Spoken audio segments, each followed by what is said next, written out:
This is a discussion about Josquin's motet Ave Maria.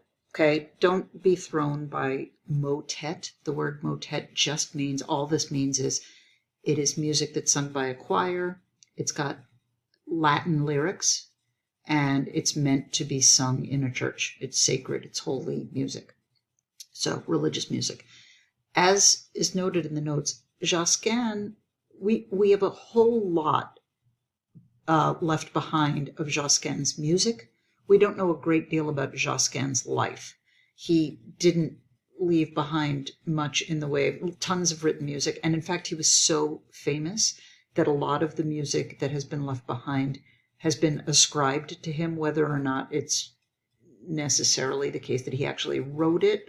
Historians have been going back and realizing that there are certain things that he did not write, but he was so famous. He was just like the guy at the time, and his legacy has lived on for such a long time that anything that comes from that period for a while was just being like, oh yeah, Josquin wrote that. He was just everywhere. He wrote everything. He was super, super famous, right? He was like the major rock star of his time. So a couple of reasons why.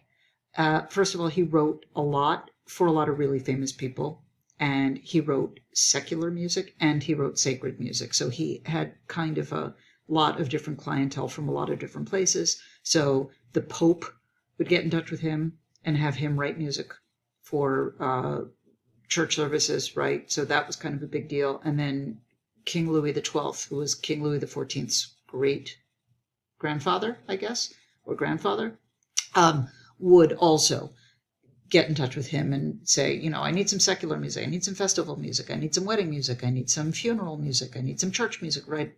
So Josquin basically did whatever people asked of him. Now, two of the things that he was really known for, he was a very creative composer, he was very innovative, and two of the things that he did that were notable and that we're going to be demonstrating here in this little clip is he was really creative with imitative polyphony. A lot of polyphony in the late Middle Ages, as I think we talked about and are in the notes, a lot of late Middle Ages polyphony was non-imitative polyphony, and Josquin had a penchant for imitative polyphony. That's one thing. The other thing that he was really good at was paired imitation, which is a kind of polyphonic texture. It's just that what he did was often he had this trademark where he'd take two different voices. So he'd say, like, okay, altos, sopranos, the two of you are going to sing together, and then you're going to be immediately followed by the tenors and basses, right? So that is just an example of paired imitation. It's not something that's it's just somebody had to come along and invent it, and Josquin happened to. It's not going to blow your minds. It's not the most unbelievable invention ever in the history of the world, but it's cool, and it's something that he did. All right, so let's take a listen to this piece. You can follow the blobs. You see these blobs here? The blobs are going to show you what the texture is if you want to look along and see that, and I'll point out when there are moments of paired imitation. This piece is fairly short. You'll be able to see the translation below, and it's essentially, again, it's sacred music, it's religious music, it's kind of what you're expecting of much religious music. So let's take a listen here. So it's monophonic. Here we go immediately with imitative polyphony. So that was soprano, alto, here comes the tenor, bass.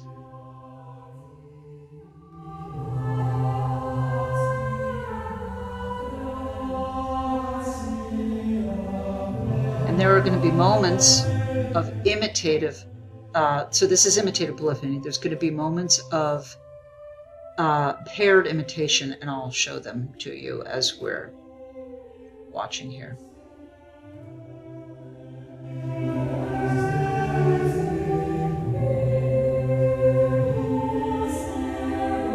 This is just imitative, but here we go. Watch, look at this.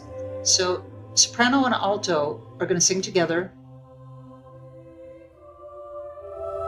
in unison, and then they're going to be followed by the tenors and basses.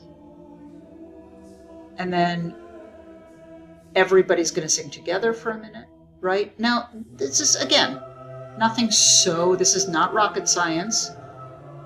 This is probably, you're listening to this and thinking like, that's it? That's paired imitation?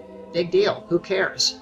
Right? But again, at the time of Josquin, nobody was really doing that. And Josquin came along and said, well, that would be really cool. And everybody said, yeah, Josquin, you're right. You're awesome. Here again, here's more paired imitation right up here. Here they go. So 2 upper voices, the 2 women's voices, and we do have mixed voices at this point, right? So here are the men and women together, and then here's tenor and bass. So it's kind of like a call and response. The 2 upper voices, the 2 women's voices singing, and then here come the 2 lower voices to imitate.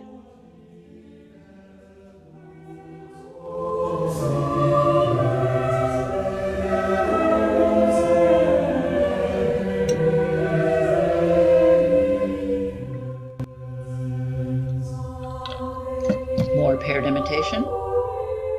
Here comes just again. So it's mostly, there's no rule saying that you can't have, for example, soprano and bass and then tenor and alto singing together. There's nothing, nobody's making that rule. It's just in this seems to be Josquin's preference, is to have the women's voices and then the men's voices follow, right? So he's going pairing with soprano and alto, and then immediately followed by tenor and bass.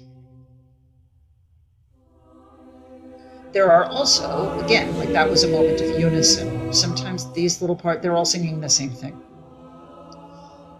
I remind you, there's no law saying that you can't mix up texture. It makes for a more interesting piece. See, and this is non-imitative right here. And then just here's 2 more imitative.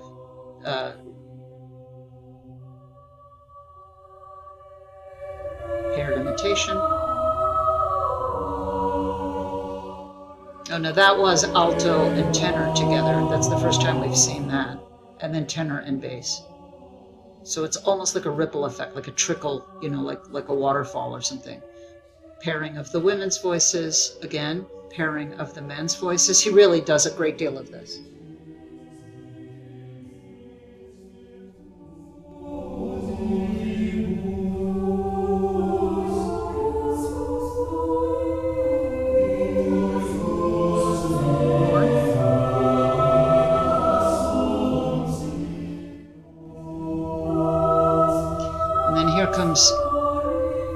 Soprano, tenor, alto. So he did do a strange little thing there where he threw in the alto and the soprano and the tenor together.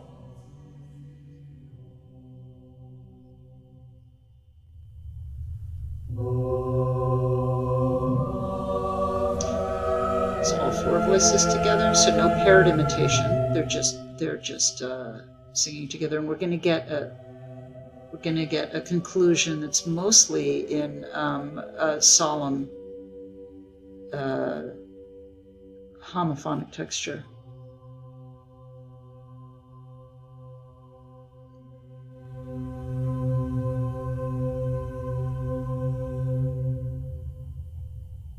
Okay, that was that.